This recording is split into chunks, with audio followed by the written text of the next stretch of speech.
Vale, pues bienvenidos a un nuevo seminario del Instituto Chuanzu. Esta vez va a ser sobre la economía china en 2017 y va a ser intentaré que sea lo más corto posible y que tengamos un debate.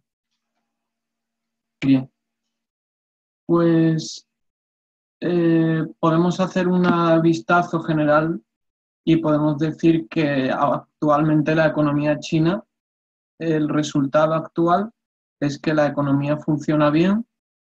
Aunque claro, luego tenemos que preguntarnos si funciona bien, pero este funcionamiento es saludable o no es saludable. Eso es otra cuestión, pero que funciona bien es un hecho, porque tiene bajo desempleo, tiene alto crecimiento, baja inflación, y luego la economía china es una economía con gran potencial, pero a su vez tiene también desequilibrios económicos.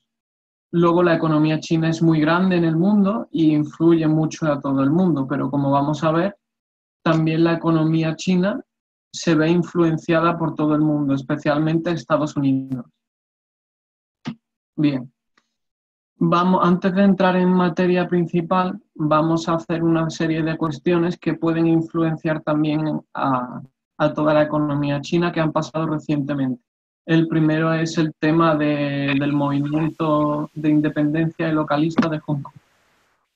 Bueno, hay un movimiento cada vez más importante en Hong Kong, especialmente porque la generación que se ha criado bajo una democracia en Hong Kong no le resulta muy difícil aceptar que el gobierno de China se intromezca en las cuestiones políticas de Hong Kong.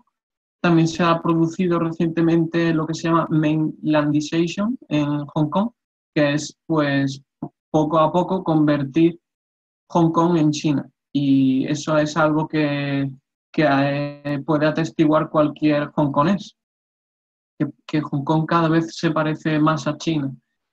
Luego, la política de Hong Kong cada vez ha sido menos liberal y la sociedad de Hong Kong está convirtiéndose en una sociedad monopolística, en el que las empresas privadas que hay son muy pocas y tienen connivencia con el gobierno. Y, por ejemplo, el monopolio de la construcción de viviendas es muy importante en Hong Kong y por eso los precios son tan caros, entre otras cosas. Luego, Hong Kong tiene el problema de que le ha aparecido Shenzhen como un rival y de hecho Shenzhen ahora mismo tiene más empresas privadas que Hong Kong. Por otra parte, el Legislative Council de Hong Kong, el cuerpo legislativo importante de Hong Kong, eh, tiene una representación democrática reducida, pero además 6, 6 de 70 diputados son de un movimiento por la independencia de Hong Kong y 2 han sido expulsados por el gobierno de China por haber hecho un juramento citando la palabra china de forma despectiva. Este fue el argumento. Luego, la economía ha estado estancada de Hong Kong durante 2 décadas, no ha crecido mucho y el 17% de la economía de Hong Kong es finanzas y el 25% comercio. Y esto ha sido así durante más de 20 años. Bien, parece que Hong Kong está en decadencia y al mismo tiempo Hong Kong se está pareciendo cada vez más a China. Bien, otro aspecto que puede influir en nuestro análisis sobre China es eh, todas las inversiones que China está teniendo en África. Es algo muy importante a tener en cuenta porque pocos países están invirtiendo tanto en África como China y quizás si África se desarrolla en algún momento y haya un crecimiento económico en África en algún momento, pues China será una gran beneficiada. Bien, el 63% de los africanos considera esta inversión de China como una influencia positiva y 10.000 empresas en África, hay 10.000 empresas chinas en África, el 90% son privadas y obtienen importante rentabilidad. Bien. Además, los países que votan conjuntamente con China en las Naciones Unidas reciben más ayuda extranjera, más ayuda al desarrollo por parte de China. Es decir, posiblemente China esté invirtiendo porque quiera conseguir un rédito político en las Naciones Unidas. Bien. También otro hecho que puede influir es la bajada de rating de Moody's en mayo de 2017, que fue la primera bajada desde 1989, que fue cuando Deng Xiaoping hizo la apertura económica de China. Bien. Y esta bajada de rating de A1 a AA3, de un escalón de rating, tiene implicaciones también para las empresas estatales chinas, porque al estar apoyadas por el gobierno central, su rating también se ve reducido. Entonces, la calidad crediticia del gobierno de China se ha reducido y así todas sus empresas. ¿Y por qué Moody's ha decidido bajarle el rating a China? Porque básicamente es una economía cada vez más dependiente de la política económica, es decir, su crecimiento económico cada vez más depende de apoyos por parte del gobierno.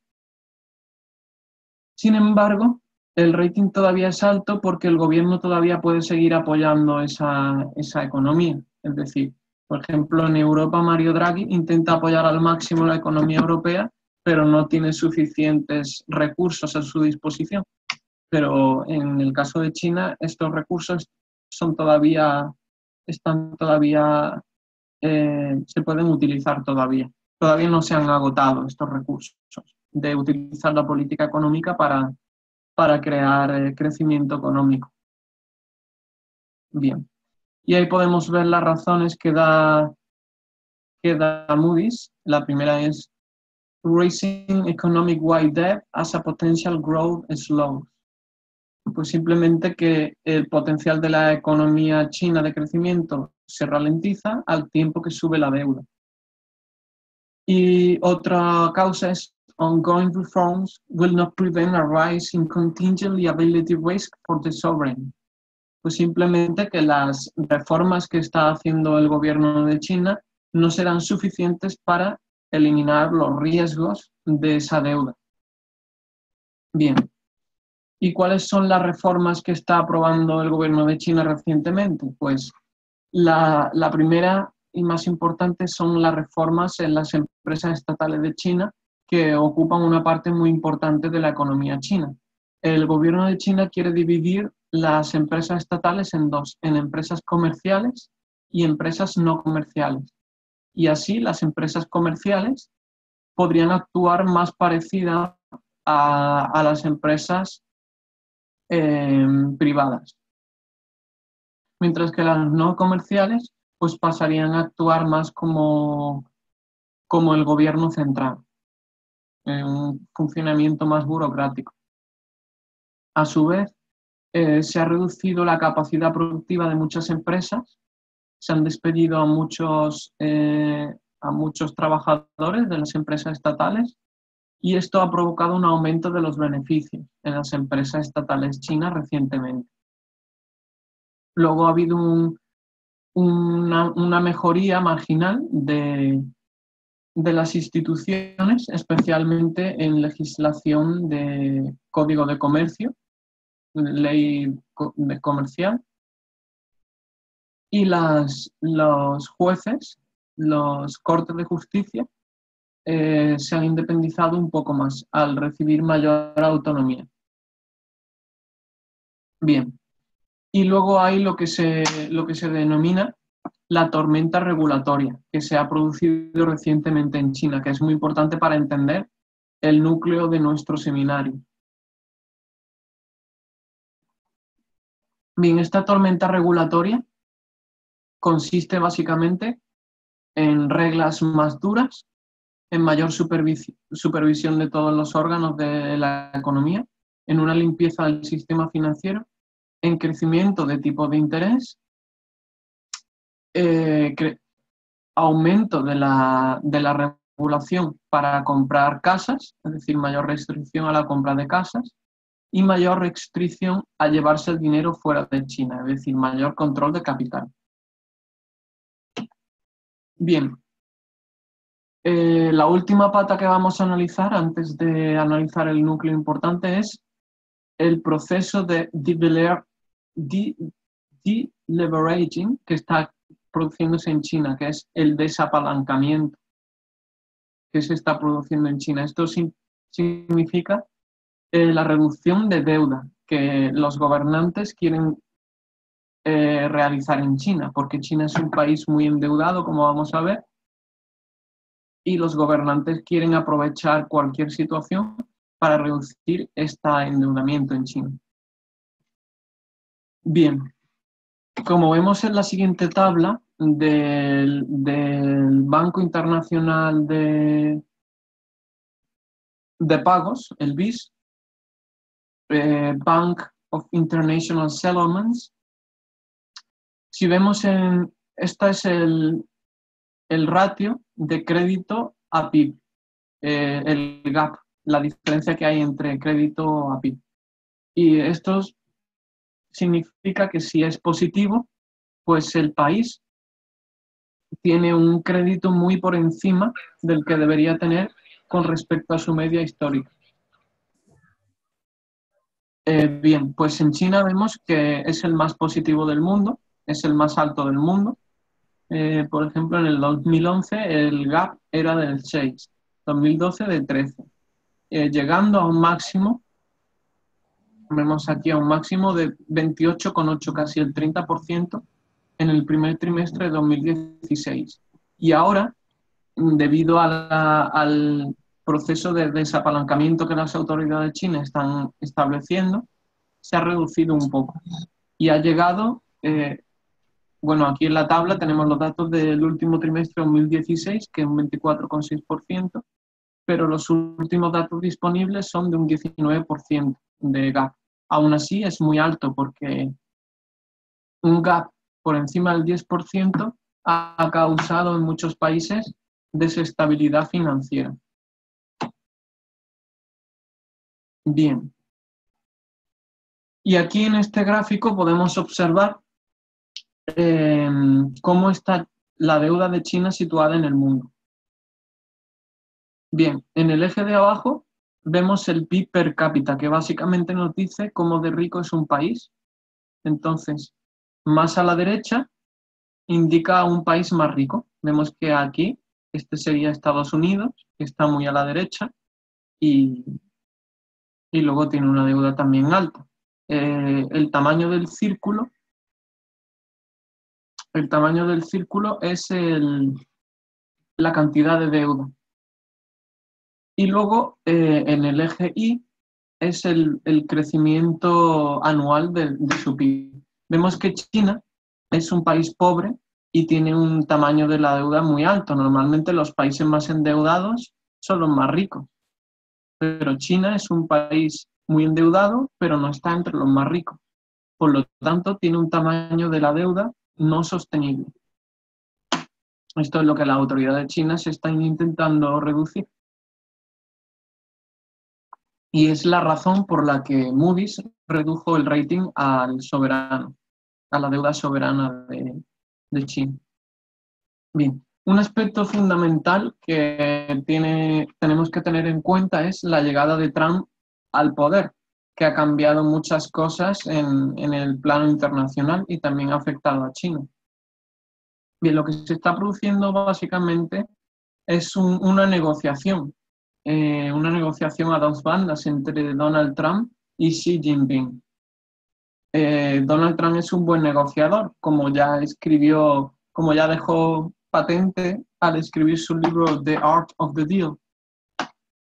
Bien, en primer lugar, lo que hizo Trump fue llamar a la presidenta de Taiwán y le propuso varias cosas. Esto enfadó muchísimo a China Entonces ya tenía una baza con la que negociar. Negoció y consiguió Xi Jinping que Donald Trump accediese a la política de una China única. Entonces, reconoció implícitamente Donald Trump, reconocía a Taiwán como parte de China. Bien, a su vez, Xi Jinping consiguió también que Donald Trump no impusiese ningún arancel sobre China y no estableciese ningún proteccionismo sobre China, a pesar de lo dura que fue su campaña contra China. Además, consiguió Donald Trump que Xi Jinping abriese su economía para invertir dentro, por parte de los estadounidenses, en el sector financiero, un sector que siempre ha estado muy cerrado a los extranjeros. Pues a partir de ahora es posible invertir en el sector financiero, especialmente en el de agencias de crédito y bancos. Entonces, bancos estadounidenses podrán invertir en China a partir de ahora. Al mismo tiempo, Xi Jinping ha conseguido la aprobación, perdón, Xi Jinping no, Donald Trump ha conseguido la aprobación de sanciones a Corea del Norte y también votadas por parte de China. Pero el aspecto más importante no es todo esto. El aspecto más importante es la política doméstica de Donald Trump, cómo ha afectado eso al mundo y a China. Bien, como todos sabéis, Donald Trump prometió grandes reformas. La desregulación financiera fue una de ellas. Otra, la gran bajada de impuestos que prometió, entre otras muchas. Bien, pues resulta que en el Parlamento, en el Congreso estadounidense, hay un orden y hay que votar las leyes por orden. Pues la primera era eliminar el Obamacare. Pues resulta que todavía el Congreso no ha podido aprobar la derogación del Obamacare y hay muchos políticos, muchos congresistas que están en contra de Donald Trump. Y esto ha llevado a muchos inversores a dudar sobre Trump y a dudar sobre la capacidad que tiene de aprobar políticas y reformas. Entonces, el dólar ha empezado a debilitarse cada vez más. Y el dólar, que estaba muy fuerte, ahora lo veremos con detalle, estaba muy fuerte cuando ganó Trump, está en uno de los momentos más débiles. Y esto, la debilidad del dólar, ha conseguido reflotar un poco la economía de China, como veremos posteriormente. Bien, lo que estaba diciendo podemos verlo en este gráfico. No sé si lo podéis ver. Aquí. Bien. Pues este gráfico muestra la fortaleza del dólar. Voy a escribir, voy a utilizar el puntero.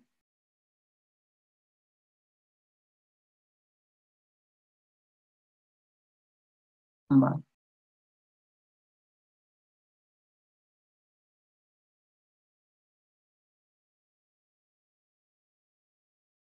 Vale, pues podéis ver el puntero rojo, ¿no? Vemos que en el año 2015 el dólar empieza a recuperarse, empieza a subir. Y luego hay un periodo de estabilidad.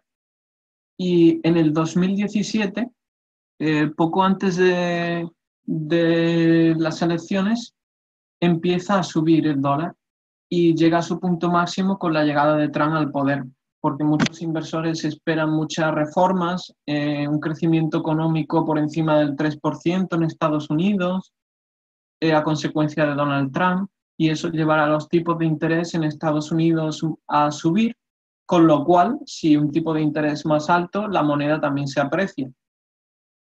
Pero esas expectativas rápidamente se redujeron y ahora vemos cómo esta caída del dólar se ha producido poco a poco debido a la desilusión con Donald Trump. Bien, esta debilidad del dólar es crucial para la economía de China. Y aquí vemos cómo la economía de China, el yuan, se fue depreciando poco a poco contra el dólar desde el 2014 hasta prácticamente cuando Donald Trump gana. Y esto se produce porque el dólar era estable, la economía china tenía unos desequilibrios importantes y para sostener el yuan, para que no se depreciase tanto, China tenía que vender sus divisas. Entonces, vendía dólares y compraba yuanes. Esto soportaba un poco el precio del yuan. Bien, vemos que a partir del 2017, a noviembre de 2016, para ser más exactos, cuando Donald Trump gana las elecciones,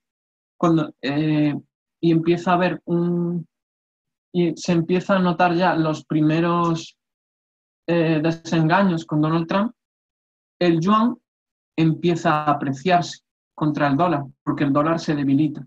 Entonces hay una fortaleza del yuan. Bien. Además, coincidiendo con la tormenta regulatoria de las autoridades chinas que ordenaron a los bancos a subir sus tipos de interés y no inyectaron tanta cantidad de dinero como antes, vemos que la línea negra aquí en este gráfico es el tipo de interés a una semana entre los bancos, que se llama SHIBOR, porque es Shanghai Interest Bank Offer Rate, que es el tipo al que ofrecen los bancos dinero entre sí. Bien, pues vemos que el SHIBOR no ha parado de subir y como vimos antes, cuando sube el tipo de interés, sube también la moneda, porque a mayor interés, mayor número de inversores quieren invertir en ese país. Por lo tanto, vemos que sube el tipo de interés, pero sin embargo, aquí hay un desequilibrio con el yuan. El yuan iba equilibrándose con el interés, pero llega un momento que coincide con Donald Trump en el que no coincide.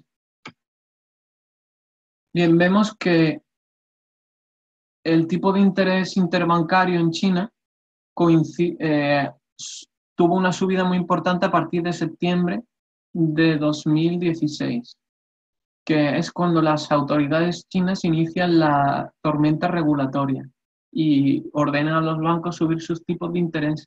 ¿Por qué?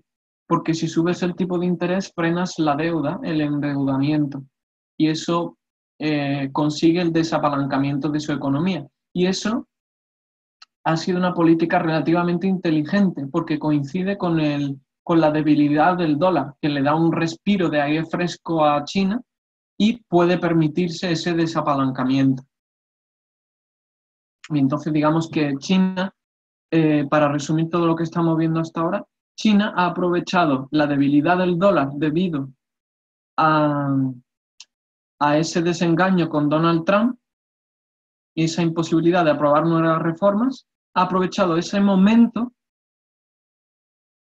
ha recibido un balón de oxígeno y está aprovechando ese balón de oxígeno y ese momento para empezar a solucionar de cierta forma sus desequilibrios internos, principalmente su endeudamiento, a través de mayor control y mayor regulación y mayor restricción al crédito. Bien, vemos que al igual que el yuan, como vimos en esta diapositiva, ves que el yuan se iba debilitando a partir del desengaño con Donald Trump, empezó a mejorar. Pues lo mismo ocurre con sus reservas, porque las reservas de China se utilizaban para apoyar el yuan. Pues las reservas fueron decreciendo poco a poco, con esos problemas con la economía china y ese intento de soportar el yuan. Pues llega un momento en el que empiezan a subir de nuevo las reservas, coinciden también con el mismo momento. Bien, y luego tenemos unos indicadores que indican el momento de toda economía, que son los PMI. o Purchasing Manufacturing Index, o índices de compras manufactureras. Si son mayores a 50, indica un crecimiento económico, una bonanza económica. Si indica menos de 50, es todo lo contrario, un decrecimiento, una situación negativa de la economía. Bien, pues vemos que en torno a marzo de 2016 los indicadores estaban en 47, 48, con lo cual la economía se estaba contrayendo y era una situación realmente negativa. Pero a partir de septiembre, cuando Donald Trump llega al poder y se produce todo lo que hemos comentado hasta ahora, vemos que estas líneas empiezan a superar el 50. Quizá este parón en el debilitamiento del dólar da cierta fuerza dentro de la economía china y se produce una mejora del índice manufacturero. Y en el caso de los servicios, que es la otra pata, porque tenemos básicamente actividades manufactureras y servicios en una economía, básicamente. Pues la otra pata, los servicios, que siempre han ido creciendo en China, porque vemos que China está intentando producir un cambio de economía industrial a economía de servicios. Bien, pues siempre ha ido creciendo, ha estado siempre por encima de 50. Pero ha habido un repunte también recientemente, llegando a 53, 52. Y entonces, como conclusión, ¿cómo está la economía de China actualmente? Bueno, pues la economía de China, en primer lugar, está bien, está creciendo a buen ritmo, tiene un desempleo bajo, prácticamente todos los indicadores indican que la economía va muy bien,